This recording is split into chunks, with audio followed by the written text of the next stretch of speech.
جو شخص اپنے پروردگار کے پاس گناہگار ہو کر آئے گا تو اس کے لیے جہنم ہے جس میں نہ وہ مرے گا نہ جیے گا، اور جو اس کے روبرو ایماندار ہو کر آئے گا اور عمل بھی نیک کیے ہوں گے تو ایسے لوگوں کے لیے اونچے اونچے درجے ہیں، یعنی ہمیشہ رہنے کے باغ جن کے نیچے نہریں بہ رہی ہیں، ہمیشہ ان میں رہیں گے، اور یہ اس شخص کا بدلہ ہے جو پاک ہوا۔ اور ہم نے موسیٰ کی طرف وہی بھیجی کہ ہمارے بندوں کو راتوں رات نکال لے جاؤ، پھر ان کے لیے سمندر میں لاٹھی مار کر خشک رستہ بنا دو، پھر تم کو نہ فرعون کے آ پکڑنے کا خوف ہوگا اور نہ غرق ہونے کا ڈر۔ پھر فرعون نے اپنے لشکروں کے ساتھ ان کا تعاقب کیا تو سمندر کی موجوں نے ان پر چڑھ کر انہیں ڈھانک لیا، یعنی ڈبو دیا،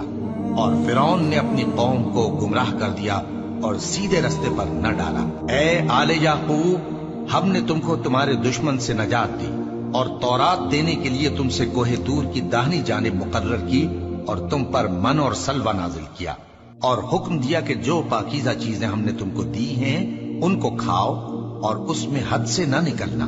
ورنہ تم پر میرا غضب نازل ہوگا، اور جس پر میرا غضب نازل ہوا وہ ہلاک ہو گیا۔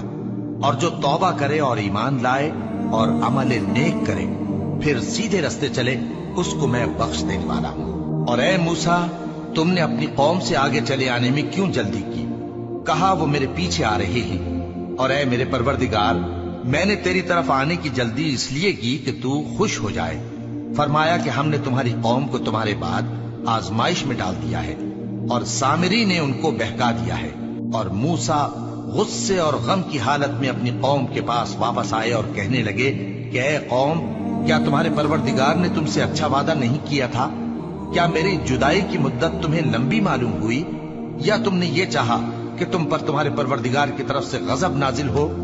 اور اس لیے تم نے مجھ سے جو وعدہ کیا تھا اس کے خلاف کیا؟ وہ کہنے لگے کہ ہم نے اپنے اختیار سے آپ سے وعدہ خلافی نہیں کی، لیکن ہم ان لوگوں کے زیوروں کا بوجھ اٹھائے ہوئے تھے، پھر ہم نے اس کو آگ میں ڈال دیا، اور اسی طرح سامری نے ڈال دیا۔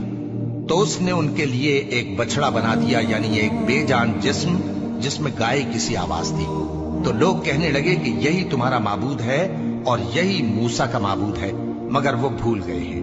تو کیا یہ لوگ نہیں دیکھتے کہ وہ ان کی کسی بات کا جواب نہیں دیتا اور نہ ان کے نقصان اور نفع کا کچھ اختیار رکھتا ہے؟ اور ہارون نے ان سے پہلے ہی کہہ دیا تھا کہ لوگوں، اس کے ذریعے تمہیں فتنے میں ڈال دیا گیا ہے، اور تمہارا پروردگار تو رحمان ہی ہے، تو میری پیروی کرو اور میرا کہا مانو۔ وہ کہنے لگے کہ جب تک موسیٰ ہمارے پاس واپس نہ آئے ہم تو اس کی پوجا پر قائم رہیں گے۔ پھر موسیٰ نے ہارون سے کہا کہ اے ہارون، جب تم نے ان کو دیکھا تھا کہ گمراہ ہو گئے ہیں تو تم کو کس چیز نے روکا تھا؟ یعنی اس بات سے کہ تم میرے پیچھے چلے آؤ، بھلا تم نے میرے حکم کے خلاف کیوں کیا؟ کہنے لگے کہ اے ماں جائے، میری داڑھی اور سر کے بالوں کو نہ پکڑیے، میں تو اس سے ڈرا کہ آپ یہ نہ کہیں کہ تم نے بنی اسرائیل میں تفرقہ ڈال دیا اور میری بات کو ملحوظ نہ رکھا۔ موسیٰ نے فرمایا تو اے سامری، تیرا کیا حال ہے؟ اس نے کہا کہ میں نے ایسی چیز دیکھی جو اوروں نے نہیں دیکھی، تو میں نے فرشتے کے نقش پا سے مٹی کی ایک مٹھی بھر لی، پھر اس کو بچڑے کے جسم میں ڈال دیا، اور مجھے میرے جی نے اس کام کو اچھا بتایا۔ موسیٰ نے کہا جا، تجھ کو دنیا کی زندگی میں یہ سزا ہے کہ کہتا رہے کہ مجھ کو ہاتھ نہ لگانا، اور تیرے لیے ایک اور وعدہ ہے، یعنی عذاب کا جو تجھ سے ٹل نہ سکے گا، اور جس معبود کی پوجا پر تو جمع ہوا تھا اس کو دیکھ، ہم اسے جلا دیں گے، پھر اس کی راکھ کو اڑا کر دریا میں بکھیر دیں گے۔ تمہارا معبود تو اللہ ہی ہے، جس کے سوا کوئی معبود نہیں، اس کا علم ہر چیز پر محیط ہے۔